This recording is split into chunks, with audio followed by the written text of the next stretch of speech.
अस्सलाम वालेकुम, कैसे हैं मेरे बच्चों? ठीक हो, खैरियत से? जी बेटा, आज हम यूनिट नंबर 2 स्टार्ट करने लगे हैं। तो देखते हैं कि यूनिट नंबर 2 में क्या क्या चीज़ें शामिल हैं। बेटा सबसे पहली चीज़ तो इसमें नंबर सिस्टम है। क्या चीज़ है बेटा? Number system.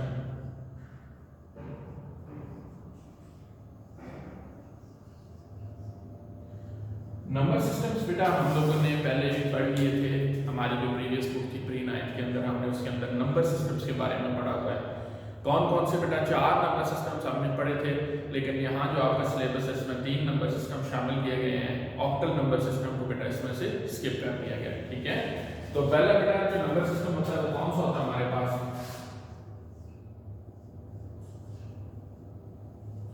Decimal number system. कौन सा होता है बेटा? Decimal number system. Decimal number system में बेटा क्या होता है हमारे पास? डेसिमल नंबर सिस्टम में हमारे पास जो डिजिट्स होते हैं वो कौन कौन से होते हैं? 0 1 2 3 4 5 6 7 8 और 9। टोटल 10 डिजिट्स होते हैं बेटा। इसकी बेस क्या होती है हमारे पास? बेस होती है बेटा इसकी 10। ठीक हो गया?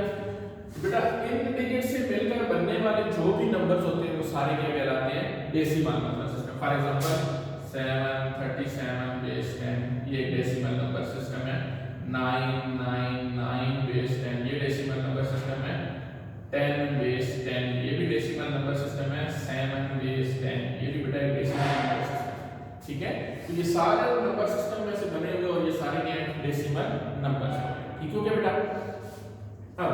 अब हम इनको देखते हैं कि एक्सपेंशन क्या होती है या हम इनको किस तरह से एक्सपेंड कर सकते हैं। सबसे पहले हम देख लेते हैं फॉर एग्जांपल ये 37 है, इसकी बेस है 10।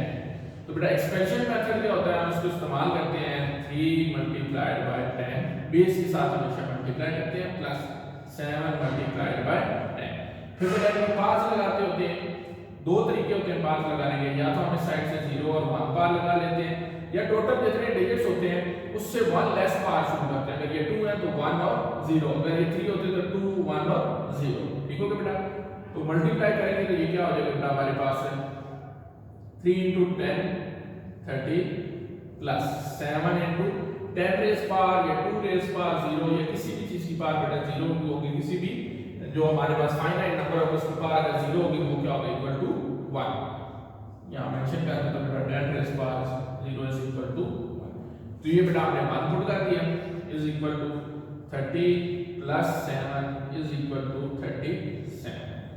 तो बेटा 37 हमारे पास इसका सेम आंसर आ गया। उसको हमने एक्सपेंड किया, ये दोबारा से किस नंबर सिस्टम के अंदर मौजूद है बेटा? Decimal number system. क्लियर हुआ? फिर बेटा इसके साथ ही हम एक दूसरा नंबर सिस्टम भी देख लेते हैं कि अगर हम बात करते हैं डेसिमल नंबर सिस्टम की बात तो हम कर लेते हैं बाइनरी। किसकी नंबर सिस्टम की बात कर लेते हैं?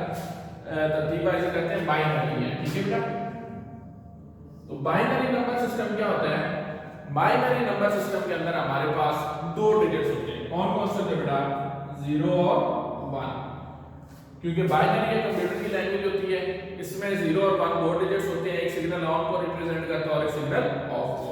तो बेटा इसकी बेस की क्या होगी?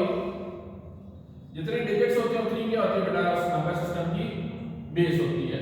इसके बेटा 2 डिजिट्स हैं तो बेस क्या हो गई है? 2 हो गई है। फॉर एग्जांपल हम इनकी 2 डिजिट से मिलाकर कोई नंबर बनाते हैं 0 0 1 1 बेस 2, ये बाइनरी है 1 0 1 0 1 0, ये बेटा बाइनरी है 1 1 0 बेस 2।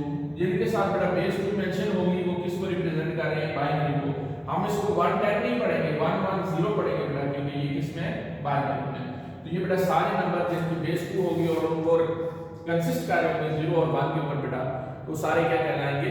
Binary numbers. इसकी भी एक एग्जांपल हम बेटा एक्सपेंशन मेथड से देख लेते हैं।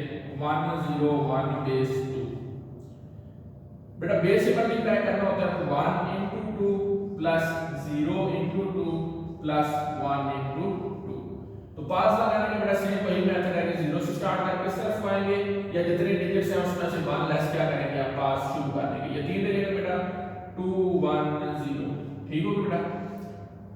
नेक्स्ट देखते हैं अब इन पार्ट्स को हम जो है वो रिजॉल्व करते हैं। 1 मल्टीप्लाइड बाय 2 स्क्वायर क्या होता है बेटा?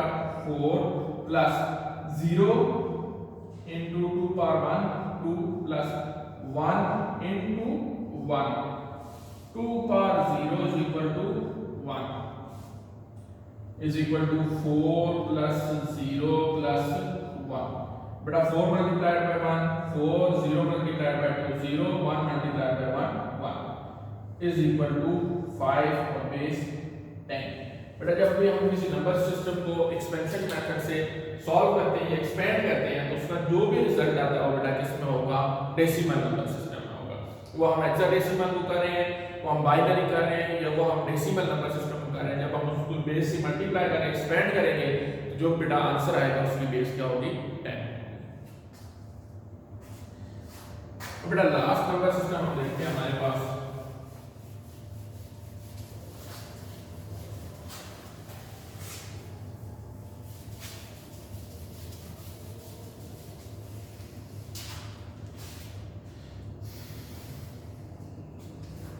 हेक्साडेसिमल.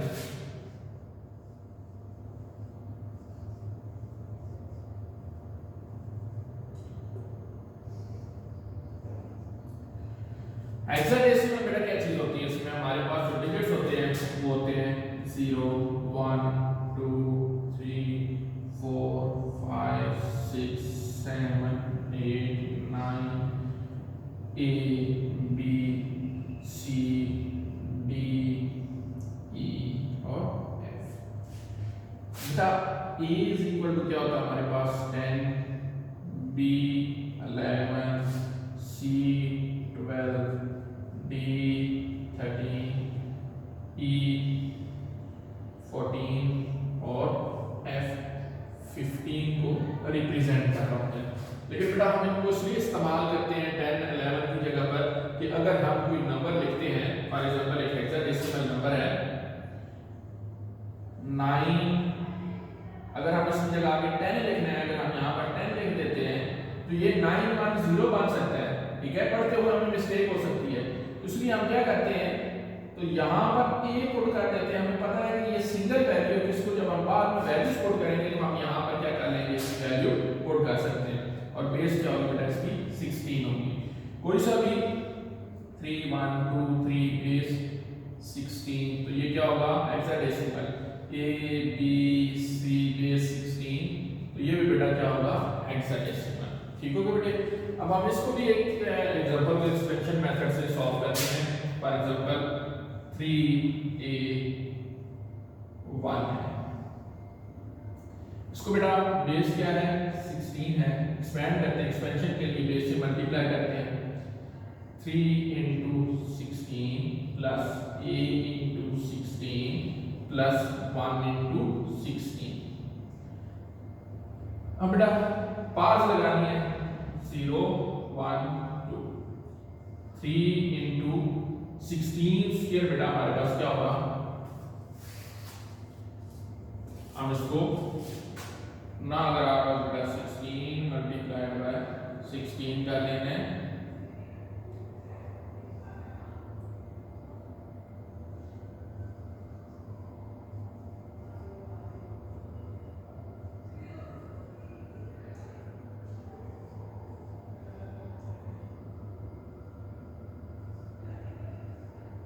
टू 56 16 मल्टीप्लाइड बाय 16 क्या आ गया हमारे पास?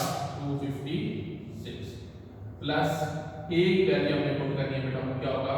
10 और 16 बार 1 क्या होगा बेटा हमारे पास? 16 plus 1 into 1 16 power 0 is equal to 1. ठीक होगा बेटा.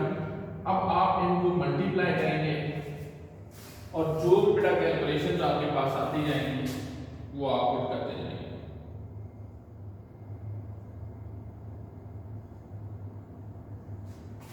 ये बेटा आ गया आपके पास 768 प्लस 160 प्लस 1.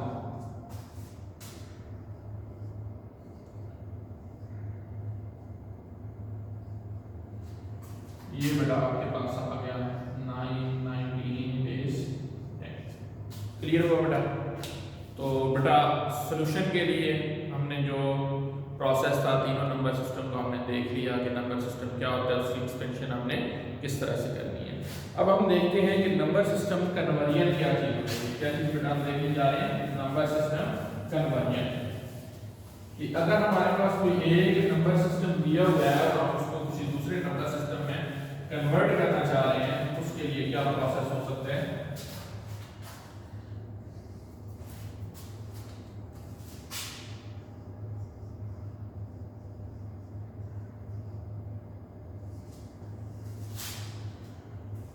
बेटा देखते हैं सबसे पहले कि अगर हमें डेसिमल नंबर दिया गया है 31 बेस 10 है, इसको हमने बाइनरी में कन्वर्ट करना हो तो हम क्या करेंगे बेटा? ये बेटा प्रोसेस होता है, हम इधर 31 को लिखते हैं और 2 के टेबल से हम इसमें क्या करते जाते हैं, वही मेथड जैसे कि एलसीएम वगैरह दिया जाता है हम अप्लाई करेंगे।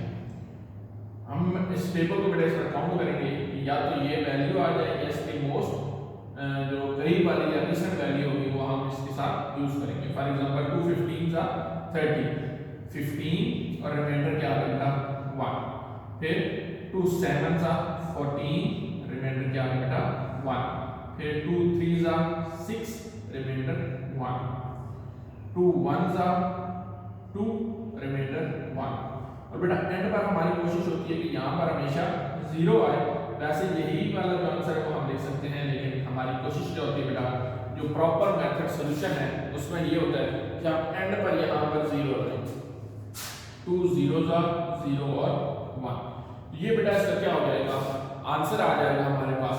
हम इसको लिखेंगे किस तरह से, 31 बेस 10 इज इक्वल टू, इस तरह से बेटा आप वैल्यूज को क्या करते हैं, लिखना शुरू करते हैं इस तरह से, ठीक है बेटा। ये होगा 0 1 1 1 1 और 1 बेस 2।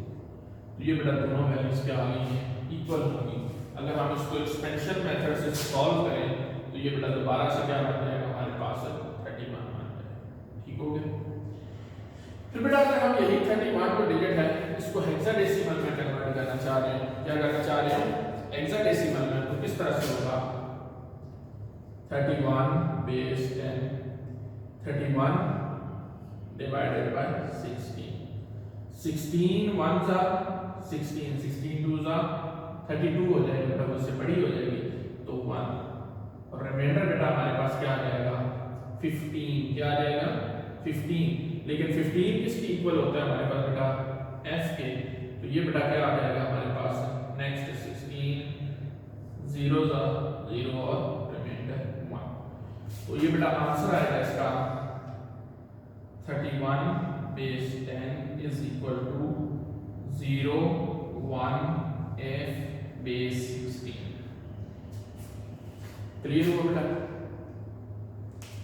अब आपने इन दोनों नंबर सिस्टम्स को कन्वर्ट करके देख लिया कि अगर हमारे पास डेसिमल नंबर गिवन हो उसको हमने कन्वर्ट करना हो तो कौन सा मेथड इस्तेमाल करेंगे। लेकिन बेटा अगर हमारे पास कोई हेक्साडेसिमल नंबर गिवन हो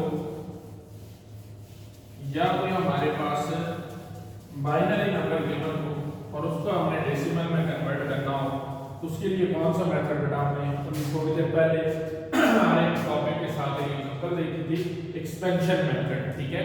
तो बेटा एक्सपेंशन मेथड के थ्रू हम क्या कर सकते हैं, किसी भी नंबर को कन्वर्ट कर सकते हैं डेसिमल के अंदर। अब बेटा जो लास्ट चीज है वो ये है, अगर हमारे पास जो नंबर सिस्टम है, कोई भी नंबर गिवन है और वो गिवन किस फॉर्म के अंदर है बेटा, बाइनरी के अंदर, और उसको हमने किसमें कन्वर्ट करना है, हेक्साडेसिमल के अंदर, तो हम बेटा क्या करेंगे, बाइनरी में गिवन है फॉर एग्जांपल ये है 1001 बेस 2, इसको हमने हेक्साडेसिमल में कन्वर्ट करना है तो क्या प्रोसेस होगा, या कोई नंबर गिवन है A3 बेस 16, इसको अगर हमने बाइनरी में कन्वर्ट करना है तो हम उसके लिए कौन सा प्रोसेस कर सकते हैं। तो बेटा उसके लिए टेबल इस्तेमाल किया जाता है, हम टेबल ड्रॉ करते हैं। टेबल ड्रॉ करने का बेटा सिंपल सा मेथड है, इसको जरा समझ लीजिएगा।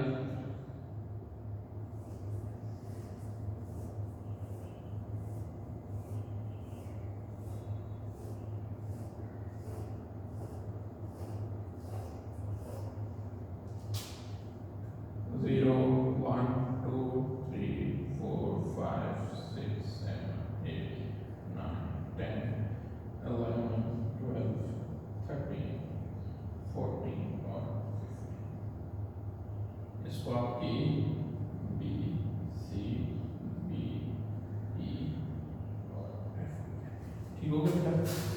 तो अब वैल्यू बेटा हम इनकी बनाने लगे हैं कि टेबल में कौन कौन सी होंगी।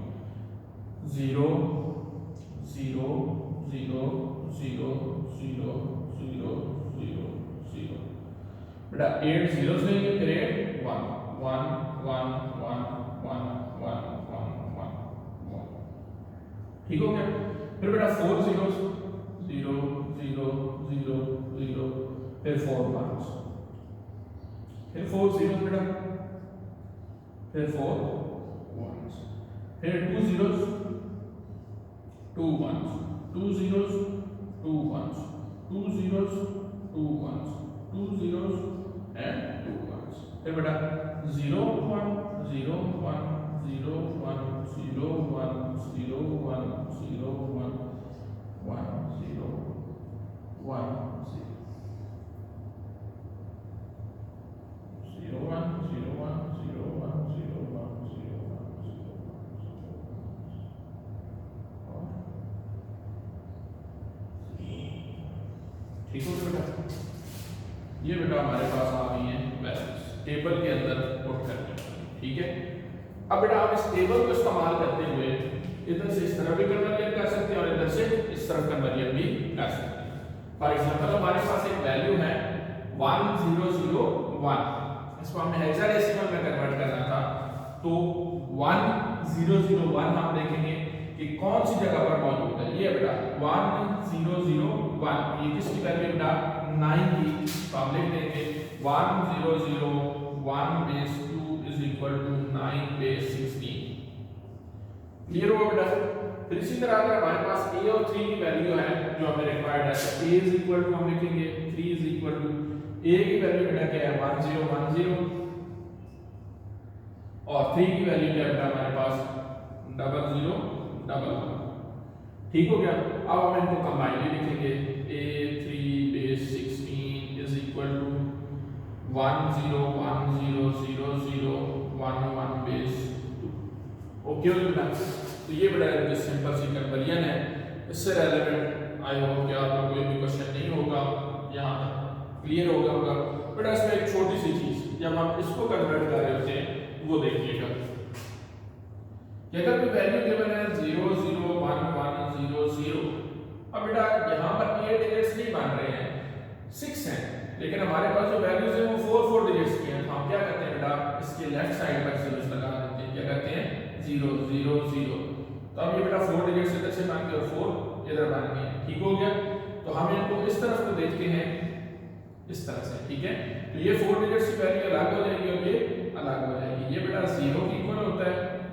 हम इनको लिखते हुए बेटा 0 0 0 0 is equal to 1 1 0 0 is equal to, इनकी वैल्यूज पुट करेंगे, ये बेटा हमारे पास 0 होता है, ठीक है, और 1 1 0 इक्वल टू c होता है। तो अब हम इनको कंबाइन लिखेंगे 0 0 0 0 1 1 0 0 base 2 is equal to 0 c base 16, okay okay बेटा।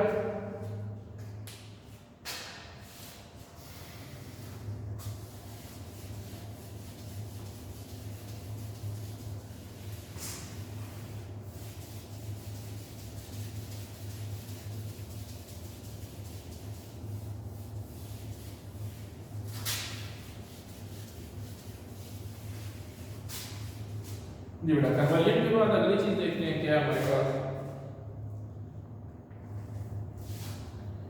नेक्स्ट है बेटा हमारे पास memory and data storage, memory and data storage.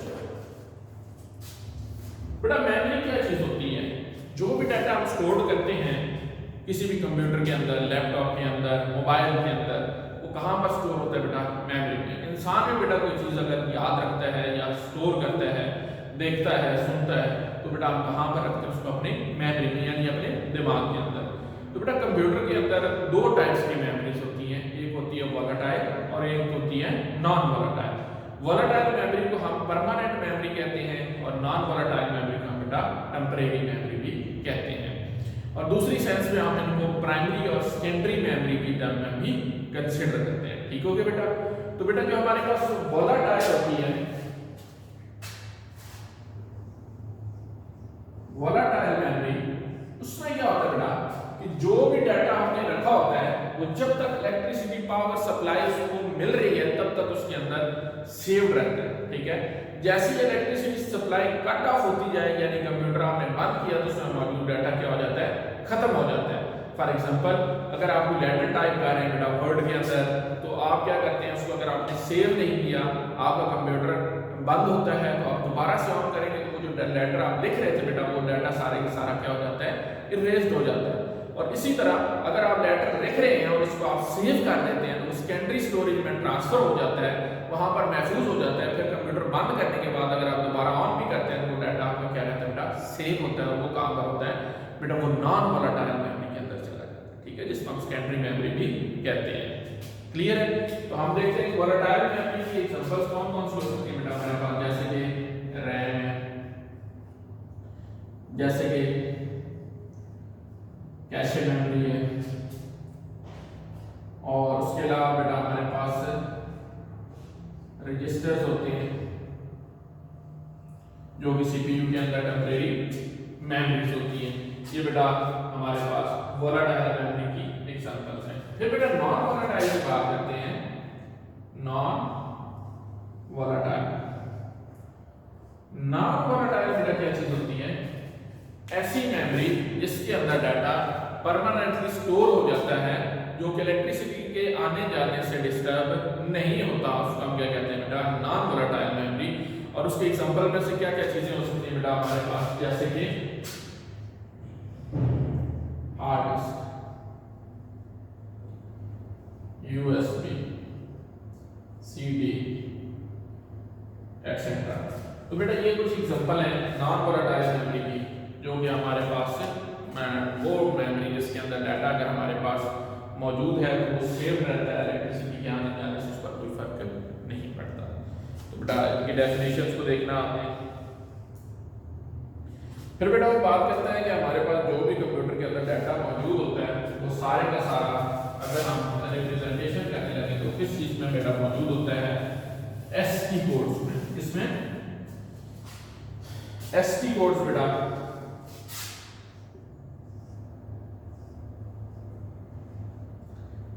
ST codes बेटा बेसिकली अगर हम इन कोड्स को याद करने लगे तो सारे के सारे कोड्स वन बाय वन हमें याद करने पड़ते हैं कि 0 का क्या है, 1 का, 2 3 4 5, plus minus multiply divide slash comma etcetera. हर एक के लिए बेटा एक कोड दिया गया और उस कोड को आपने याद रखना होता है। लेकिन हम कुछ जो होते हैं कोड्स उनको इम्पोर्टेंट कहते हैं, उनकी जो है मदद से हम ज़्यादा कोड्स को याद कर सकते हैं। जैसे कि बेटा हमारे पास इस कोड का जो बेटा करेक्ट है वो है 0, जो मैथमेटिकल 0 है। फिर बेटा 49 कोड का क्या होगा 1, इसी तरह 50 का क्या होगा 2। तो इस तरह से बेटा हम ये 0 से 9 तक जो हमारी काउंटिंग है उनको हम याद रख सकते हैं। जो 48 0 को रिप्रेजेंट करता है, 49 इसको 1 बाय 1 हम फिंगर टिप्स से बेटा इसको काउंट कर सकते हैं। फिर बेटा इसी तरह हमारे पास कैपिटल ए आ जाता है, 65 कोड है इसका बेटा रिप्रेजेंट करता है कैपिटल ए को। फिर अगर हमने इसी को याद कर लिया है तो फिर बेटा हमारे लिए सी का अगर कोड हमने फाइंड करना है तो क्या होगा कि बी के लिए 66 होगा, तो सी के लिए क्या होगा बेटा 67। तो इस तरह से हम क्या कर सकते हैं, 1 बाय 1 फिंगर टिप्स पे इनको काउंट करते हुए ए टू जी जो है वो कैपिटल वर्ड्स को भी काउंट कर सकते हैं। लेकिन ये कैपिटल और स्मॉल लेटर्स के लिए बेटा डिफरेंट कोड्स हैं। तो स्मॉल लेटर्स के लिए 97 इस्तेमाल किया गया है। यहाँ पर स्मॉल लेटर्स को रिप्रेजेंटेशन है नेक्स्ट पेज के ऊपर 97 बेटा कोड रिप्रेजेंट इस्तेमाल किया गया स्मॉल ए के लिए। अगर इसी तरह बेटा आपने देखना हो कि हमारे पास जो है वो बी का कोड क्या है तो क्या होगा 98 होगा बी के लिए, 99 होगा सी के लिए और 100 होगा किसके लिए बेटा डी के लिए। तो हम इनको भी 1 बाय 1 फिंगर टिप्स के ऊपर काउंट करते हुए ए टू सी क्या कर सकते हैं बेटा काउंट कर सकते हैं। क्लियर हुआ बेटा? तो जो बेटा कंप्यूटर के अंदर डाटा मौजूद होता है वो 0 1 की फॉर्म में होता है और उसको एसटी कोड की मदद से भी रिप्रेजेंट किया जाता है।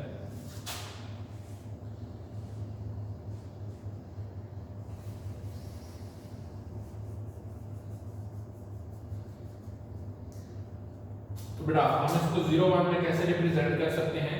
अगर हमारे पास कोई सा भी डिजिट दिया हुआ है, फॉर एग्जांपल ये हमारे पास a है कैपिटल, जिसको हमने 65 रिप्रेजेंट किया है, हमें तो बेटा a नजर आता है और वो कोड उसका क्या है 65। इसको फिर बेटा क्या कर दिया जाता है, बाइनरी कन्वर्जन मेथड से बाइनरी में कन्वर्ट करके कंप्यूटर मेमोरी के अंदर स्टोर किया जाता है। इसकी एग्जांपल भी गिवन है यहाँ पे, ये बेटा एक दफा देख लीजिएगा। फिर बेटा कंप्यूटर स्टोरेज की बात करने लगे हैं, सेम एज इट इज जैसे हमने पहले कंप्यूटर मेमोरी को डिस्कस किया है कि कंप्यूटर स्टोरेज बेटा क्या चीज होती है, कंप्यूटर स्टोरेज। तो बेटा कुछ कैरेक्टरिस्टिक्स की जिक्र किया गया है कंप्यूटर स्टोरेज की, उनको हम वन बाय वन देखेंगे।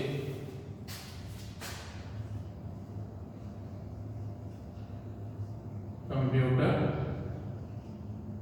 स्टोरेज,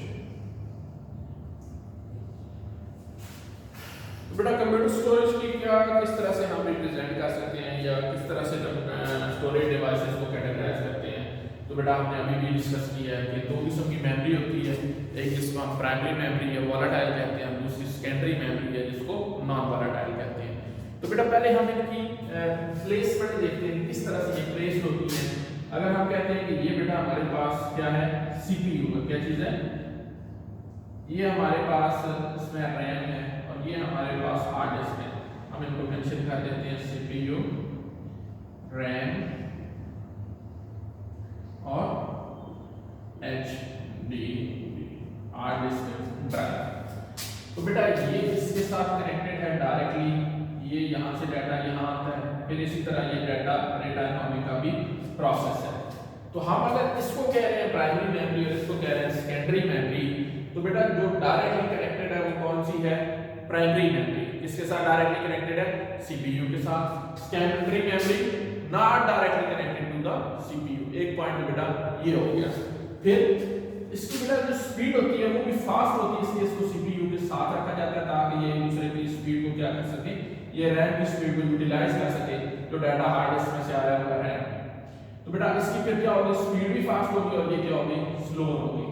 फिर बेटा रैम आपने सुना होगा 2GB 4 8 16, लेकिन हार्ड डिस्क क्या होती है, टीबीज में, अब तो पेटाबाइट्स के अंदर भी हार्ड डिस्क आ गई है, ठीक है बेटा।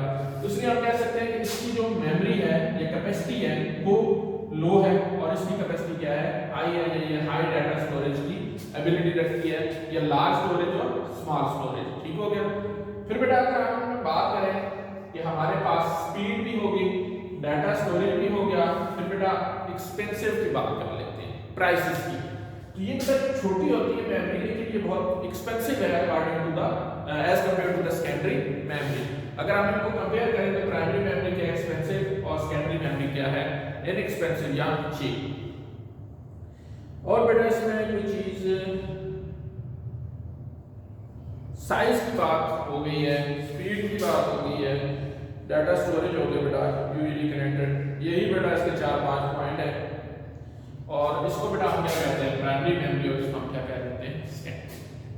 फिर बेटा नेक्स्ट चीज है size of computer memory, computer storage के हम क्या कर लेते हैं,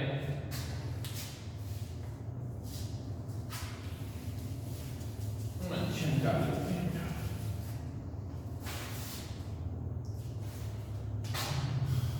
साइज ऑफ कंप्यूटर मेमोरी।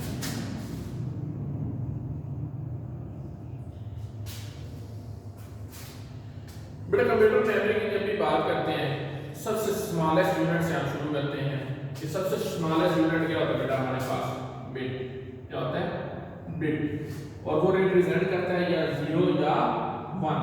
अगर सिग्नल ऑन है तो 1, ऑफ है तो 0। फिर बेटा नेक्स्ट चीज आ जाती है बाइट, और बाइट क्या होता है बेटा, 8 बिट्स होते हैं, ठीक हो गया बेटा। फिर बाइट्स के बाद बेटा अगली चीज आ जाती है किलोबाइट्स या केबी। किलोबाइट्स या केबी क्या होता है बेटा, 1024 बाइट्स। फिर ये बेटा 1 की बात करेंगे, ठीक है। फिर 1 मेगाबाइट या 1 MB आ जाती है, 1024 KB। फिर 1 गीगाबाइट की बात आ जाती है 1 GB 1024 MB, फिर 1 बेटा टेराबाइट आ जाती है या TB 1024 GB, फिर 1 पेटाबाइट या TB 1024 टेराबाइट्स। तो ये बेटा इसके लिए कुछ जो है वो एक चार्ट बनाया गया है जिसकी मदद से आप क्या कर सकते हैं बेटा इनको रिप्रेजेंट कर सकते हैं। तो बेटा ये आपको चार्ट याद होना चाहिए, जिससे रेलेवेंट कोई एमसीक्यूज पूछा जा सकता है। पूरे के पूरे बेटा टॉपिक को करवा रहा हूँ, इसमें से कुछ चीजें जो है वो स्किप भी हैं, तो जो स्किप होंगे बेटा उनको आपने छोड़ देना, ठीक है। ये बूलियन अलजेब्रा वाला जो ट्रुथ टेबल है क्या बेटा ये सारे का सारा स्किप किया गया है, लॉज ऑफ बूलियन अलजेब्रा। अब यहाँ पर ये बुक में मेंशन नहीं है, अब ना मेरे पास बेटा स्मार्ट सिलेबस है कि मैं आपको यहाँ से बता सकता हूँ। तो उसके बाद बेटा हमारे पास जो चीज़ रह गई है एट द एंड वो है लॉजिकल एक्सप्रेशंस एंड और नॉट। वही बेटा हमने लॉजिकल ऑपरेटर्स हैं उनकी मदद से कुछ एक आध डेफिनेशन है। तो बेटा लॉजिकल का अगर टेबल वगैरह इंक्लूड है तो एंड और नॉट का टेबल आपको आना चाहिए बेटा। सिंपली हमने उसको प्री 9 में जो टॉपिक्स पढ़े थे उनमें यूनिट नंबर 6 में बूलियन अलजेब्रा वाला पूरा चैप्टर पढ़ा था। तो फिर भी बेटा मैं आपको जनरल से उसका कॉन्सेप्ट दे देता हूँ। एंड ऑपरेटर क्या होता है, इसमें अगर हम बेटा कोई सभी जो है वो दो कंडीशंस को कंबाइन करने के लिए एंड ऑपरेटर इस्तेमाल करते हैं। अगर पहली कंडीशन है x और दूसरी है y, तो इसका रिजल्ट बेटा उसी सूरत में ट्रू आएगा जब बोथ कंडीशंस क्या होंगी ट्रू, एल्स क्या रहेगा बेटा फॉल्स रहेगा, ठीक है। और इसी तरह आर ऑपरेटर में अगर बेटा हमारे पास कोई एक भी कंडीशन ट्रू है, ठीक है, एक भी कंडीशन ट्रू है, एटलीस्ट एक, अगर दोनों भी ट्रू है तो भी रिजल्ट ट्रू होगा, लेकिन अगर एक भी ट्रू है तो रिजल्ट क्या होगा ट्रू। और फॉल्स बेटा कब किस सूरत में होगा, जब दोनों कंडीशंस क्या होंगी फॉल्स। और नॉट ऑपरेटर बेटा यूजुअली होता है अगर किसी x के साथ लगा दिया तो उसके रिजल्ट को बेटा क्या कर देगा नॉट x कर देगा, ठीक है। ट्रू को फॉल्स और फॉल्स को ट्रू करने के लिए बेटा हम इसको क्या करते हैं इस्तेमाल करते हैं, ठीक हो गया। तो इसके साथ बेटा यूनिट नंबर 2 आपका कंप्लीट हुआ। इसको अच्छे से बेटा देखना है और टाइम ज़ाया ना करें, प्रिपरेशन करें बेटा, और 1 बाय 1 पेज करने हैं, तो शॉर्ट क्वेश्चंस के तौर पे करने हैं, एक्सरसाइजेस करनी है बेटा। इसकी एक्सरसाइज आपने देखनी है, MCQs fill in the blanks और शॉर्ट क्वेश्चन वगैरह आपको मार्क करवाएंगे। ओके बेटे, इसके साथ ही अल्लाह हाफिज़।